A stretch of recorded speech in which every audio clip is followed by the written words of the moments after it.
문을 두드리는 사람. 정도연은 골판지 상자 앞에 멍하니 앉아 있었다. 39년이란 세월이 이 작은 상자 하나에 담긴다는 게 믿기지 않았다.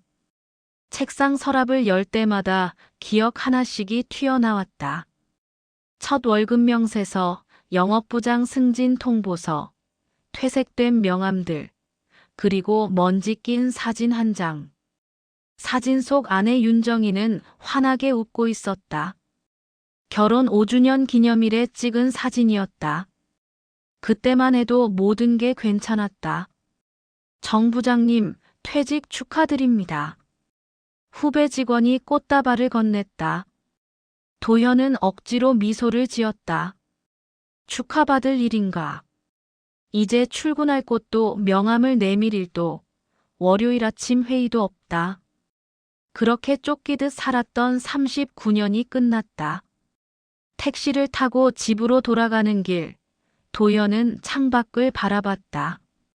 젊은 직장인들이 분주히 걸어가고 카페에선 사람들이 웃으며 대화를 나눴다. 세상은 여전히 돌아가는데 자신만 멈춰선 것 같았다. 빈 아파트 현관문을 열자 냉기가 먼저 반겼다. 거실 소파에 털썩 앉았다. 텔레비전을 켰다 껐다를 반복했다. 냉장고를 열었지만 먹고 싶은 게 없었다. 핸드폰을 들었다. 연락처에는 100명이 넘는 이름이 있었지만 정작 전화할 사람은 없었다. 회사 동료들, 거래처 사람들, 골프 모임. 모두 일로 엮인 관계였다. 이렇게 살면 안 되는데. 도현은 중얼거렸다. 은퇴 후 우울증을 겪는다는 기사를 본 적이 있었다. 자신도 그렇게 되는 건 아닐까. 다음 날 아침, 도현은 동네 복지관 게시판 앞에 섰다. 무료 급식소 봉사자 모집이란 공고가 눈에 들어왔다. 뭐라도 해야지. 그는 신청서를 작성했다. 이름, 나이, 연락처를 적으면서 손이 떨렸다. 69세. 언제 이렇게 늙었을까? 어르신, 앞치마 이쪽으로 매셔야 해요. 자원봉사 코디네이터인 젊은 여자가 친절하게 가르쳐줬다. 도현은 어색하게 앞치마 끈을 묶었다. 평생 넥타이만 매고 살았는데 앞치마라니. 처음이시죠? 천천히 하시면 돼요. 국 드실 때 너무 많이 퍼들이지 마시고 한 국자씩만 주세요. 무료 급식소는 생각보다 체계적이었다. 배식대 너머로 어르신들이 줄을 섰다. 허리 굽은 할머니, 지팡이 짚은 할아버지, 낡은 옷을 입은 중년 남자. 도현은 국자를 들고 첫 번째 어르신께 국을 떴다. 고맙습니다. 그 말 한마디에 가슴이 뭉클했다. 회사에서 수백억 계약을 따냈을 때도 못 느꼈던 감정이었다. 배식은 2시간 동안 계속됐다. 팔이 아프고 다리가 저렸지만 이상하게 마음은 편안했다. 많이 드세요. 단순한 말들을 반복하며 국을 떠주는 일. 그런데 이게 이렇게 의미 있는 일인 줄 몰랐다. 점심시간이 거의 끝나갈 무렵이었다. 줄 끝에서 한 여인이 접시를 들고 다가왔다. 머리는 은빛으로 세웠지만 묶은 방식이 낯익었다. 허리가 약간 굽은 걸음걸이, 접시를 받을 때 살짝 고개를 숙이는 자세. 도현의 심장이 빠르게 뛰기 시작했다. 여인이 배식대 앞에 섰다. 그녀가 고개를 들었다. 그 순간 세상이 멈췄다. 정의. 국자가 도현의 손에서 떨어질 뻔했다. 윤정이. 20해 전 아무 말 없이 이혼 서류만 남기고 사라진 그 여자. 밤마다 꿈에서 찾아오던 그 얼굴. 미워하려 해도 미워할 수 없었던 그 사람. 정의도 도현을 알아봤다. 그녀의 눈이 커졌고 손에 든 접시가 바닥으로 떨어졌다. 쨍그랑. 식당 안이 조용해졌다. 모두가 그들을 쳐다봤다. 정희야. 도현이 배식대를 나오려 했지만 정희는 이미 몸을 돌렸다. 그녀는 급식소 출구를 향해 빠르게 걸어갔다. 잠깐만. 도현은 앞치마를 벗어던지고 그녀를 쫓았다.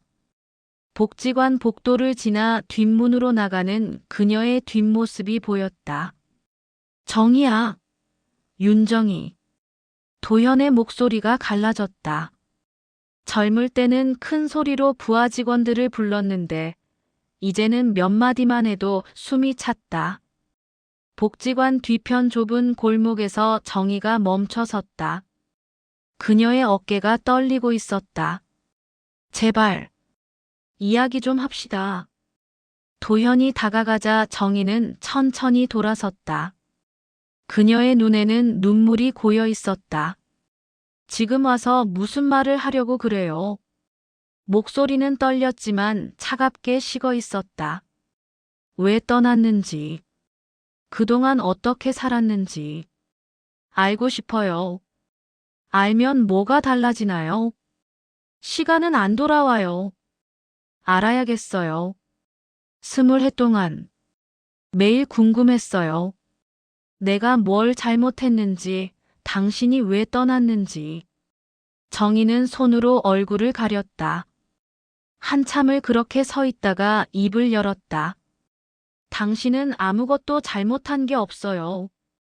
그저 우린 너무 멀어져 있었을 뿐이에요. 무슨 말이에요? 이제 와서 알아봐야 소용없어요. 저는 이제 다른 삶을 살고 있어요. 정희는 다시 걸음을 옮겼다. 도현은 그 뒷모습을 바라보며 그 자리에 얼어붙었다. 그녀가 모퉁이를 돌아 사라졌다. 도현은 골목벽에 기댔다. 가슴이 미어졌다. 20해 만에 본 그 얼굴. 주름이 깊어지고 머리는 새었지만 여전히 그 눈빛만은 똑같았다. 그날 밤 도현은 잠을 이루지 못했다. 정희가 무료 급식소에 왔다는 건 경제적으로 어려움을 겪고 있다는 뜻이었다. 이혼할 때 위자료와 재산 분할을 넉넉히 챙겨줬는데 무슨 일이 있었던 걸까? 다음 날 아침, 도현은 다시 복지관을 찾았다. 저기, 어제 배식 받으러 오신 분들 명단 같은 거 있나요? 자원봉사 담당자는 난처한 표정을 지었다. 개인정보라서요. 함부로 알려드릴 수가 없어요. 아, 그렇죠. 죄송합니다. 도현은 물러섰다. 하지만 며칠 뒤 다시 봉사활동을 나갔을 때 담당자가 조심스럽게 다가왔다. 혹시 찾으시는 분이 가족이세요? 예전에 제 아내였습니다. 담당자는 잠시 고민하다가 작은 쪽지를 건넸다. 주소는 알려드릴 수 없지만 저희가 도시락 배달하는 곳이에요. 월요일 오후 2시쯤 오시면 배달 자원봉사 하실 수 있어요. 도현은 고개를 숙여 감사를 표했다. 월요일 오후 도현은 복지관에서 준비한 도시락 상자를 들고 담당자를 따라갔다. 이 구역은 주로 독거노인분들이나 저소득층 가정이에요. 조심히 계단 내려가세요. 낡은 다세대 주택 골목을 지나 지하로 내려가는 계단 앞에 섰다. 페인트가 벗겨진 철문, 습기 냄새, 희미한 전구 불빛. 담당자가 초인종을 눌렀다. 문이 열렸다. 그리고 정희가 나타났다. 아, 정희의 얼굴이 굳었다. 도현도 할 말을 잃었다. 윤정희님 맞으시죠? 도시락 배달 왔습니다. 담당자가 밝은 목소리로 말했다. 정희는 잠시 망설이다가 도시락을 받았다. 감사합니다. 안녕히 계세요. 담당자가 돌아서려 하자 도현이 말했다. 저 잠깐 이야기 좀 나눠도 될까요? 정희는 입술을 깨물었다. 한참을 망설이다가 작게 고개를 끄덕였다. 들어오세요. 문을 열고 들어서자 좁은 원룸이 나타났다. 천장이 낮고 창문은 반쯤 지하에 묻혀 있었다. 햇빛이 거의 들지 않았다. 방 한쪽에는 작은 책상이 있었고 그 앞에 초등학생으로 보이는 남매가 앉아 있었다. 남자아이는 수학 문제집을 풀고 있었고 여자아이는 그림을 그리고 있었다. 아이들이 고개를 들었다. 남자아이의 눈매를 본 순간 도연은 숨이 멎는 것 같았다. 그 눈매, 코의 곡선, 이마의 형태. 젊은 시절 자신의 얼굴과 너무나 닮아 있었다. 할머니, 누구세요? 여자아이가 물었다. 옛날에 할머니 아시던 분이야. 인사드려. 아이들이 일어나 인사했다. 도현은 얼떨떨하게 고개를 숙였다. 정희가 아이들에게 말했다. 준호야, 지수야. 할머니랑 잠깐 이야기할 거니까 밖에 나가서 놀다 올래? 네. 아이들이 신발을 신고 나갔다. 문이 닫히자 방 안에 무거운 침묵이 흘렀다. 정희가 낡은 전기포트로 차를 끓였다. 손이 떨려서 물을 따르다 흘렸다. 제가 할게요. 도현이 일어나 찻잔에 물을 채웠다. 두 사람은 작은 밥상 앞에 마주 앉았다. 이 아이들은? 도현이 조심스럽게 물었다. 피 한 방울 안 섞인 아이들이에요. 정희의 목소리는 담담했다. 보육원에서 나온 아이들이에요. 위탁 가정을 찾지 못해서 제가 임시로 돌보다가 그냥 데리고 살게 됐어요. 그럼 아이들 양육비는? 정부 지원금이랑 제가 파트타임으로 청소 일해서 벌어요. 별로 많이 필요 없어요. 저희는 많이 먹지도 않고 많이 쓰지도 않으니까. 도현은 방 안을 둘러봤다. 낡은 이불, 녹슨 옷걸이, 금이 간 그릇들. 이혼할 때 재산의 절반을 챙겨줬는데 그 돈은 다 어디로 간 걸까? 정희 씨, 그동안 무슨 일이 있었던 거예요? 정희는 한참을 찻잔만 바라보다가 천천히 입을 열었다. 이혼하고 나서 처음엔 괜찮았어요. 돈도 있었고 혼자 살 집도 마련했죠. 정희의 목소리가 떨리기 시작했다. 그런데 이혼하고 석 달쯤 됐을 때 병원에서 연락이 왔어요. 도현의 가슴이 철렁 내려앉았다. 건강검진 결과가 나왔는데 다시 와보라고 하더라고요. 갔더니 유방암 3기였어요. 뭐라고요? 도현의 얼굴이 하얗게 질렸다. 의사 선생님이 바로 수술해야 한다고 했어요. 항암 치료도 받아야 한다고. 그런데 왜 말을 안 했어요? 이혼했어도 연락은 할 수 있었잖아요. 도현의 목소리가 커졌다. 정희는 고개를 저었다. 그때 당신한테 전화했어요. 한 번만이라도 만나서 말하려고. 저한테요? 전화를 언제? 당신이 중국 출장 가기 직전이었어요. 전화했더니 당신 목소리가 너무 바빴어요. 무슨 일이야? 지금 회의 들어가야 해서 바빠 그렇게 말하더라고요. 도현은 기억을 더듬었다. 그때 중국 대형 프로젝트 건으로 미팅을 앞두고 있었다. 수백억짜리 계약이었다. 그래서 그냥 아니야, 별일 아니야 하고 끊었어요. 정희 씨. 그리고 깨달았어요. 우리가 이혼한 게 맞구나. 이미 당신 인생에서 저는 우선순위가 아니었구나. 정희의 눈에서 눈물이 흘러내렸다. 혼자 수술 받았어요. 혼자 항암 치료 받았어요. 머리카락 다 빠지고 토하고 죽을 것 같은 시간이었죠. 왜요? 왜 그랬어요? 다시 한 번 더 연락 주지. 도현도 눈물을 흘렸다.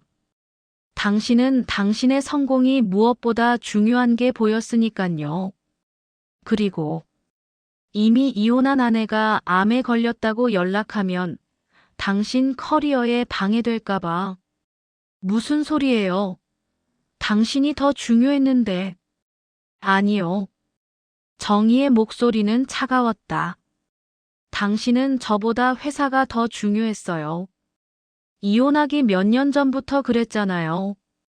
명절에도 출근하고 기념일도 잊어버리고 제가 아플 때도 회의가 더 급하다며 나갔잖아요. 도현은 아무 말도 할 수 없었다. 모두 사실이었다. 그래서 그냥 혼자 견뎠어요. 다행히 수술 잘 됐고 5년 지나니까 완치 판정 받았어요. 그럼 그 돈은 치료비로 다 썼어요. 그리고 남은 돈으로 이 아이들을 돌보기 시작했어요. 정희가 창밖을 바라봤다. 병원 치료받을 때 소아암 병동 아이들을 자주 봤어요. 부모 없이 혼자 치료받는 아이들. 그 아이들 보면서 생각했어요. 내가 살았으면 뭐라도 해야겠다고.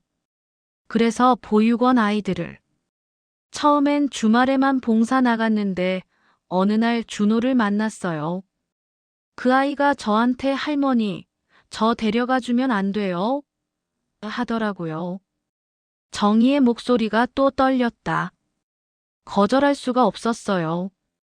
그래서 위탁가정 신청하고 준호 데리고 나왔어요. 그러고 나서 지수도 이렇게 둘이 됐어요. 방 안에 긴 침묵이 흘렀다. 도현은 고개를 숙이고 두 손으로 얼굴을 감쌌다. 눈물이 쏟아졌다. 미안해요. 정말 미안해요. 이제 와서 미안하다고 해도 알아요. 돌이킬 수 없다는 거 알아요. 하지만 이제라도 뭔가 할 수 있게 해주세요. 정희는 고개를 저었다. 됐어요. 저는 이제 혼자서도 잘 살아요. 정희 씨, 제발 돌아가세요. 다시는 저 찾아오지 마세요. 정희가 일어나 문을 열었다. 도현은 할 수 없이 자리에서 일어났다. 문 밖으로 나서면서 도현은 한 번 더 돌아봤다. 정희 씨, 저는 포기 안 할 거예요. 정희는 대답하지 않고 문을 닫았다. 그날 이후 도현은 매주 정희의 집을 찾았다. 처음엔 도시락 배달 봉사를 핑계로 왔다. 정희는 문을 열어주지 않았다. 도현은 문 앞에 도시락을 놓고 갔다. 일주일 뒤 또 찾아갔다. 이번엔 과일 바구니를 들고 왔다. 아이들 비타민 필요할 것 같아서요. 정희는 여전히 차갑게 대했지만 과일은 받았다. 한 달이 지났다. 어느 토요일 오후 도현은 수학 문제집을 들고 찾아갔다. 준호 학년이 몇인지 물어봤더니 4학년이라고 하더라고요. 제가 예전에 조카 가르쳐 본 적 있어서 수학 좀 도와줄 수 있을 것 같아서요. 이번엔 준호가 먼저 반응했다. 할아버지, 저 분수 문제 모르겠어요. 아이의 순수한 눈빛에 정희도 마음이 약해졌다. 들어오세요. 잠깐만요. 도현은 준호 옆에 앉아서 분수 문제를 설명하기 시작했다. 분자가 뭐고 분모가 뭔지 알아? 아, 그건 학교에서 배웠어요. 그럼 이거 한번 풀어볼래? 준호가 열심히 연필을 움직였다. 한참 후 정답을 맞히자 환하게 웃었다. 맞았다. 할아버지, 저 천재예요? 그럼 우리 준호 똑똑하지. 도현이 아이의 머리를 쓰다듬자 가슴 한쪽이 따뜻해졌다. 이런 느낌. 오랜만이었다. 지수도 슬그머니 다가왔다. 할아버지, 저는요. 지수는 뭘 하고 싶은데? 그림 그리고 싶어요. 그럼 할아버지가 다음에 색연필이랑 스케치북 사다 줄게. 진짜요? 아이들의 웃음소리가 좁은 방 안을 가득 채웠다. 정희는 부엌 한쪽에서 그 모습을 바라봤다. 가슴 한쪽이 따뜻해지면서도 동시에 아팠다. 저런 모습을 왜 진작 보여주지 않았을까? 결혼했을 때 우리에게 아이가 있었다면 저렇게 놀아줬을까? 정희는 가을바람이 유난히 차가워진 어느 날 미묘한 통증을 느꼈다. 처음엔 무시해보려 했다. 나이도 있고 피로가 쌓인 걸로 넘길 수도 있었다. 하지만 통증은 며칠 뒤에도 사라지지 않았고 밤이면 숨이 가빠 잠을 설치기 일쑤였다. 그녀는 누구에게도 말하지 않았다. 아이들에게 걱정을 주고 싶지 않았고 도연에게도 괜한 기대를 만들고 싶지 않았다. 그러던 어느 날 급식소에서 배식을 하다가 갑작스레 어지러움이 밀려왔다. 손에 들고 있던 국자가 바닥에 철퍼덕 떨어졌다. 주변 사람들이 놀라 다가오자 정희는 괜찮다는 듯 억지로 웃었지만 그 모습을 멀리서 지켜보던 도연은 바로 달려왔다. 정희 씨, 어디 아파요? 그녀는 고개를 가볍게 저으며 말했다. 조금 무리했었나 봐요. 별거 아니에요. 하지만 도연은 그 표정을 보았다. 아픈 걸 숨길 때 보이던 그 억지 미소. 며칠 뒤, 그는 조심스레 그녀의 집 앞을 찾았다. 그리고 문틈 너머로 보였다. 정희가 통증을 참으며 허리를 부여잡은 채 힘겹게 숨을 고르는 모습. 병원에 갑시다. 도연의 목소리는 단호했고 오랜 세월의 미안함이 배어 있었다. 정희는 처음엔 거절했다. 괜찮다니까 병원비도 부담되고 지금은 내가. 돈 때문이면 더더욱 같이 가야지요. 당신이 왜 떠났는지 이제는 알겠는데. 그러니까 이제는 혼자 아파하지 말고 같이 갑시다. 그 말에 정희의 손이 잠시 떨렸다. 그녀는 천천히 고개를 숙였다. 나 사실 무서워요. 혹시라도 재발일까봐. 도현은 말 대신 조심스레 그녀의 손등 위에 손을 얹었다. 예전과 달리 그녀는 그 손을 피하지 않았다. 며칠 뒤 병원에서 결과가 나왔다.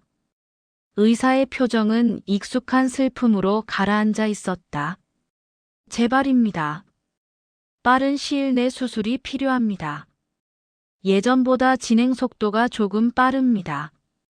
정희는 덤덤했다. 마치 오래전 그날로 돌아간 듯 했다. 하지만 한 가지가 달랐다. 진료실 한쪽에서 도현이 두 손을 꼭 모은 채 떨고 있었다. 세월이 만들어낸 주름 사이로 숨길 수 없는 걱정이 스며 있었다. 정희 씨 아니 정희야. 이번엔 혼자 두지 않을게. 그의 목소리는 젖어 있었지만 오히려 그게 정희의 마음을 조금 놓이게 했다. 수술 당일 아침, 정희는 언제나처럼 아이들 도시락을 챙겨주며 웃어 보였다. 아이들은 아무것도 모른 채 뛰어나갔다. 문이 닫히자 그녀는 깊게 숨을 내쉬었다. 두려움이 온몸을 채웠다. 하지만 누군가 문을 조용히 두드렸다. 정희야. 도현이었다. 그는 준비해온 작은 손수건을 내밀었다. 혹시 필요할까 해서. 정희는 말없이 받아들었다. 함께 살았을 때조차 받아본 적 없는 작은 배려였다.